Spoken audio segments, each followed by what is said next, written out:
हाँ जी, तो गाइस अस्सलाम वालेकुम। ये रही हमारी लर्निंग असेसमेंट नंबर 17। तो गाइस इसमें वो कहता है अ लोड रिक्वायर्स, एक लोड है जो रिक्वायर करता है 60 किलो वाट की पावर एट 0.85 पीएफ लैगिंग के। एक लोड है वो एक पावर लेता है 60 किलो वाट और उसकी लैगिंग जो है वो है 0.85। The 60 hertz line voltage at the load is 220 into 0 degree. अब हम डायग्राम भी शुरू करते हैं बनानी। देखें 60 किलो वाट का एक लोड है, तो ये हमने ले लिया 60 किलो वाट। लैगिंग उसमें कितनी हो रही है जी? लैगिंग हो रही है 0.85 लैगिंग। ये हमने लिख लिया यहाँ पे जी। अब हम इसके क्रॉस अपना बॉक्स बना लेते हैं ताकि पता चले ये लोड है। तो ये आ गया हमारा लोड और इसकी वोल्टेज कितनी है जी? इसकी वोल्टेज है हमारे पास, उसने दी हुई है 220 इंटू 0 डिग्री वोल्टेज RMS।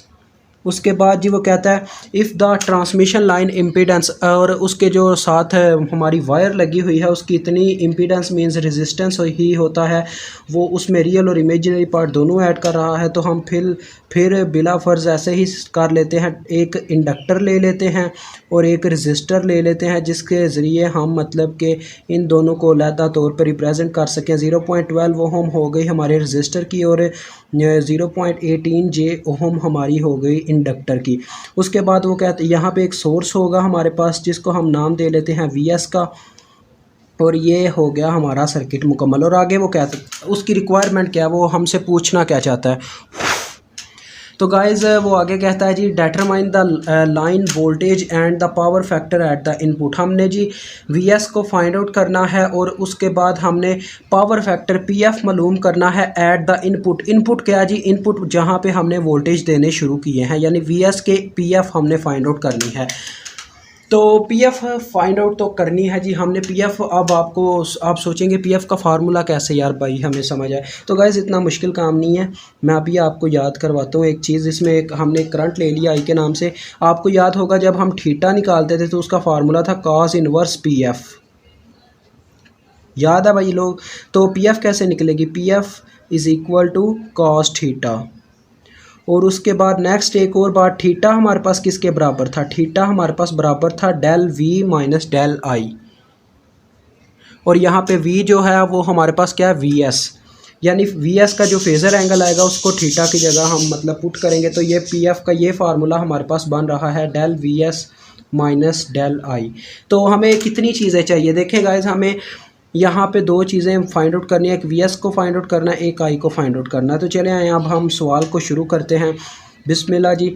तो गाइस देखें सबसे पहले हमने करंट को फाइंड आउट करना है। तो करंट को कैसे फाइंड आउट करते हैं मैंने आपको बताया है। I इज़ इक्वल टू हमारे पास किसके बराबर होती है? Voltage VRMS divided by PF। Sorry ये VRMS ऊपर मैं लिख गया हूँ, यहाँ पे नहीं आएगी, ये यहाँ पे आती है पावर। पावर का फार्मूला इस्तेमाल होता है, मतलब कि power is equal to voltage into current होती है इंटू PF होती है। तो उसको आगे पीछे करके हम ये फार्मूला बनाते हैं PL divided by PF into हमारे पास क्या आएगा जी? अब VRMS। अब हम वैल्यूज़ पुट करेंगे। गाइस ये PF और ये PF इन दोनों में फ़र्क है, इसको हम PFS से ना रिप्रेजेंट करेंगे क्योंकि ये सोर्स के क्रॉस पावर फैक्टर है, तो मैं इसको PF से रिप्रेजेंट करूँगा। अब देखें PL उसने हमें कितनी दी थी? शुरू में उसने बोला था लोड के क्रॉस 60 किलो वाट की पावर है, तो ये आ गया हमारा 60 किलो। किलो को हम क्या करेंगे जी? 1000 से रिप्रेजेंट करेंगे, ये आ गया 1000 डिवाइडेड बाय पावर फैक्टर उसने कितना दिया हमें? पावर फैक्टर ये उसने दिया हुआ है 0.85 आ गई अब पावर फैक्टर। उसके बाद VRMS हमारे कितने होंगे? 220, तो मल्टीप्लाई बाय 220। अब सारा कैलकुलेटर का काम है, चलें कैलकुलेटर पे चलते हैं अब हम मल्टीप्लाई करके आपको बताते हैं क्या आता है।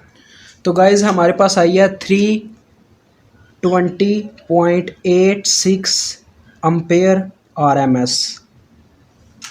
अब हमें करंट तो मिल चुकी है गाइस। अब नेक्स्ट हमने क्या करना है जी? हमें करंट का एंगल भी मौजूद पता होना चाहिए कि कितना एंगल है हमारे पास करंट का।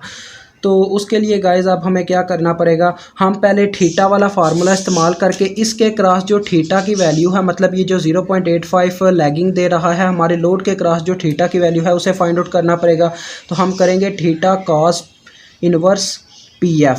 अब ये PF कौन सा है? ये जो हमारे लोड के क्रॉस पावर फैक्टर है 0.85 is equal to cos inverse जो पीएफ यहाँ पे है वो सोर्स का पीएफ है, ये याद आपने रखना है 0.85। अब लैगिंग और लीडिंग ये भी एक एंगल ही होता है, बस इसने क्या किया हुआ है यहाँ पे हमें कास मतलब जो थीटा था उसका कास लेके हमें पीएफ दी हुई है, और अब हम अगर हमें थीटा चाहिए तो उसका इन्वर्स करना पड़ेगा, तो हमें फिर से थीटा यानी एंगल मिल जाएगा। तो कास इन्वर्स हम लेते हैं जी किसका 0.85 का, तो वो हमारे पास आ रहा है जी 31.79 डिग्री। तो ये हमारे पास आ गया थीटा। अब हम इस थीटा को फार्मूला इस्तेमाल करेंगे, जैसा कि मैंने यहाँ पे आपको बताया था थीटा हमारे पास बराबर होता है del V minus del I. यहाँ पे हमारे पास थीटा का मतलब ये फार्मूला आ गया del V minus del I. यहाँ पे हमारे पास जो वी है वो आरएमएस यानी वी लोड आप कह लें, लोड की वोल्टेज, आप इसको लोड की वोल्टेज से रिप्रेजेंट कर सकते हैं। तो नेक्स्ट आगे की जाए तो थीटे की जगह उसकी वैल्यू पुट कर देंगे, और ये तो ज़ीरो है जैसा कि आप जानते हैं, लोड के क्रॉस जो उसकी वोल्टेज उसने दी हुई है वो ज़ीरो है उसका फेज़र एंगल, तो लिहाजा यहाँ पे ज़ीरो पुट हो गया माइनस डेल आई। अब हम इसको चेंज करते हैं तो माइनस उधर चला जाएगा, तो आई का एंगल कितना आ गया जी इसके माइनस के बराबर यानी -31.79 डिग्री। अब हम यहाँ से टोटली करंट की लोड के क्रॉस यानी पूरे सिस्टम के क्रॉस जो करंट घूम रही है उसको टोटली रिप्रेजेंट कर सकते हैं। उसकी जो आपको स्केलर वैल्यू मिली थी वो आपने पहले लिख लेनी है 320.86, उसके बाद आपने वैल्यू लिखनी है एंगल की -31.79 डिग्री। तो ये हमारी आ गई है जी करंट। अब इसको फाइंड आउट करने के बाद अब हमने क्या करना है, अब हमें फाइंड आउट होनी चाहिए V की वैल्यू, VS की वैल्यू। तो VS देखें गाइस, VS इसने यहाँ से अप्लाइड की अपने वोल्टेज, कुछ इस रजिस्टर पे ड्रॉप हुए, कुछ इस इंडक्टर पे ड्रॉप हुए, और कुछ इसने जाके आगे वोल्टेज अपने अंदर स्टोर कर लिए।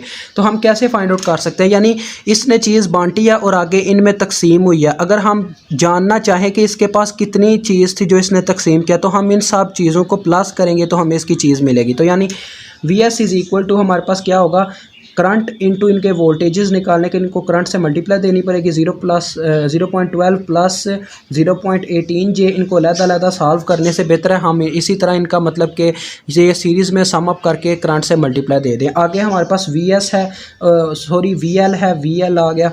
अब हम VS को कैलकुलेट कर लेते हैं। आई हमारे पास जैसा कि आप जानते हैं जितनी है 320.86 इंटू -31.79 डिग्री। अब इसको हम फेज़र में ले चलेंगे, ये जो बीच में है हमारे पास, तो इसको फेज़र में करने के लिए मैं अभी कैलकुलेटर का इस्तेमाल करूँगा और आपको बताता हूँ आगे हमने क्या क्या किया है। तो गैस ये जैसा आप देख सकते हैं मैंने पहले क्या किया जी, मैंने इनको मल्टीप्लाई किया है, तो मेरे पास ये निकले हैं, मतलब एंगल आपस में ऐड अप हो गए हैं और ये दोनों आपस में मल्टीप्लाई हो गए हैं, तो मेरे पास आया 70.59। उसके बाद ये 220 था, मैंने इन दोनों को मतलब किया रेक्टेंगुलर में, प्लस के लिए रेक्टेंगुलर में जाना पड़ता है, तो उनका रियल पार्ट ये आया है मेरे पास, इमेजिनरी पार्ट ये निकला है सम अप करने के बाद। अब मैं इसको फेज़र में लेके जाने लगा हूँ, तो मेरे पास आ रहा है 285.73 इंटू फेज़र एंगल जो है मेरे पास, फेज़र एंगल जो मेरे पास है वो है 5.9।